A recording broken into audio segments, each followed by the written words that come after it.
नमस्कार, मेरा नाम डॉक्टर शमशाद आलम है।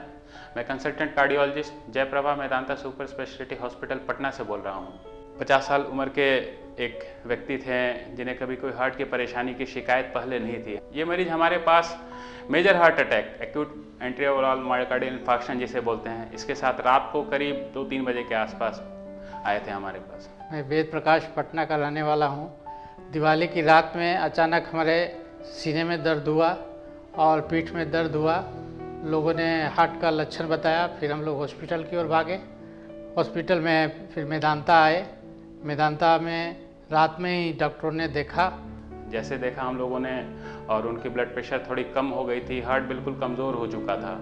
हार्ट नॉर्मली जो है 60 से 65% काम करता है, लेकिन उस मरीज का हार्ट जो है करीब 30% काम कर रहा था। इस मरीज़ को हम लोगों ने तुरंत इमरजेंसी से बिना किसी डिले के कैथ लैब में शिफ्ट किया, क्योंकि हमें पता था ये हार्ट अटैक इनको जो है हार्ट की जो मुख्य नली जो होती है खून की, उसके अचानक से बंद होने से ये हुई है। और वहाँ पर जो नस बंद थी, जिसको लेफ्ट एंटीरियर डिसेंडिंग आर्टरी बोलते हैं, वो कंप्लीट 100% बंद थी। उसे हम लोगों ने तुरंत खोला, जिसको प्राइमरी एंजियोप्लास्टी बोलते हैं। या प्राइमरी एंजियोप्लास्टी कर दी, खून का बहाव मेंटेन हो गया, स्टेंट इम्प्लांट हुआ, जिसके बाद ब्लड फ्लो मेंटेन हो गया, इनकी ब्लड प्रेशर भी इंप्रूव करने लगी।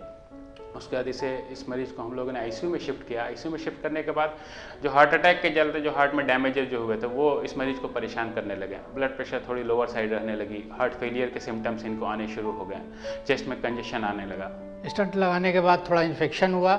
इन्फेक्शन होने के बाद हालत मेरा ख़राब हो गया, लेकिन उसको भी इन लोगों ने बहुत अच्छी तरह से संभाला।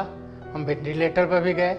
उसके साथ साथ हम लोगों ने प्लान किया कि नहीं, सिर्फ दवाइयों से काम नहीं चलना है, इस मरीज़ के हार्ट को सपोर्ट चाहिए। तो जिसे हम लोग मैकेनिकल सर्कुलेटरी सपोर्ट बोलते हैं, जो IABP intra aortic balloon pump होता है, उसको हम लोगों ने पैर के नाली के थ्रू, जो हार्ट से जो मुख्य नाली निकलती है, जो हर जगह शरीर में ब्लड सप्लाई करती है, उसमें एक लंबा बलून होता है, उसको इम्प्लांट किया ताकि उससे हार्ट को एक सपोर्ट मिलता रहे। और साथ ही साथ हम लोगों ने जब ये इम्प्लांट किया तो एक एंजियोग्राफी भी की कि हमने जो स्टेंट इम्प्लांट किया है उसकी स्थिति क्या है। तो ये देखा गया कि स्टेंट जो इम्प्लांट हुआ था उसमें खून का बहाव बहुत बढ़िया चल रहा है, स्टेंट में कोई ब्लॉकेज नहीं हुआ, कोई परेशानी एंजियोप्लास्टी से इनको नहीं हुई थी।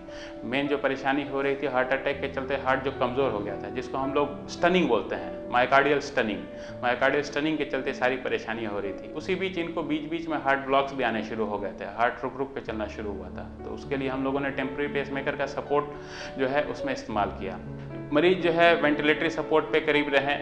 इंट्रायोटिक बॉलिंग पंप जो हम लोगों ने डाला था मैकेनिकल सर्कुलेटरी डिवाइस के फॉर्म में, उस पर रखें। धीरे धीरे हम लोगों ने इस मरीज को वेंटिलेटरी सपोर्ट से, मैकेनिकल सर्कुलेटरी सपोर्ट से, ब्लड प्रेशर मेंटेन करने वाली दवाइयाँ जो थी उनके सपोर्ट से 24 से 48 घंटे के ड्यूरेशन में धीरे धीरे हम लोगों ने इन्हें बाहर किया।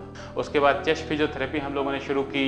ब्लड प्रेशर जब मेंटेन करने लगे, कुछ दवाइयाँ हम लोगों ने और ऐड करनी शुरू की। उसके 2 दिन के उपरांत जब मरीज बिल्कुल स्वस्थ लगने लगे, ऑक्सीजन की रिक्वायरमेंट बिल्कुल नहीं के बराबर हो गई, रूम एयर पे जो है ऑक्सीजन सैचुरेशन मेंटेन करने लगे, ब्लड प्रेशर सारी अपनी मेंटेन करने लगे, चलने फिरने में कोई सांस फूलने की शिकायत नहीं के बराबर जब हो गई, तब इस मरीज को हम लोगों ने अच्छे अवस्था में घर भेजा। ये मरीज हमारे पास रेगुलर फॉलोअप में आते हैं, रेगुलर सारी दवाइयाँ हम लोगों ने अब ऑलमोस्ट शुरू कर दी हैं। ब्लड प्रेशर भी आप अपना रेगुलर ये मेंटेन करते हैं। सांस फूलने की जो समस्या है वो बिल्कुल नहीं के बराबर अब रह गई है। अभी एकदम पूर्ण स्वस्थ हैं, किसी तरह के तकलीफ नहीं है। और यहाँ का जो भी नर्सिंग स्टाफ हैं, डॉक्टर हैं, वो बहुत अच्छी टीम है और बहुत अच्छे से इलाज करते हैं, बहुत अच्छा व्यवहार है। तो यहाँ का केयर मतलब बहुत ही सेटिस्फैक्टरी था। रात के 3 बजे या फिर 4 बजे भी अगर मुझे बुलाया गया है तो उस समय भी ऐसा नहीं कि सिर्फ नर्स हैं, एक डॉक्टर भी अवेलेबल हम यहाँ रहते थे। और नर्सेज का भी केयर, मेरे से ज़्यादा मेरे फादर से जैसी बात हुई तो उन्होंने भी कंफर्म करा है कि नर्सेज का केयर बहुत अच्छा था।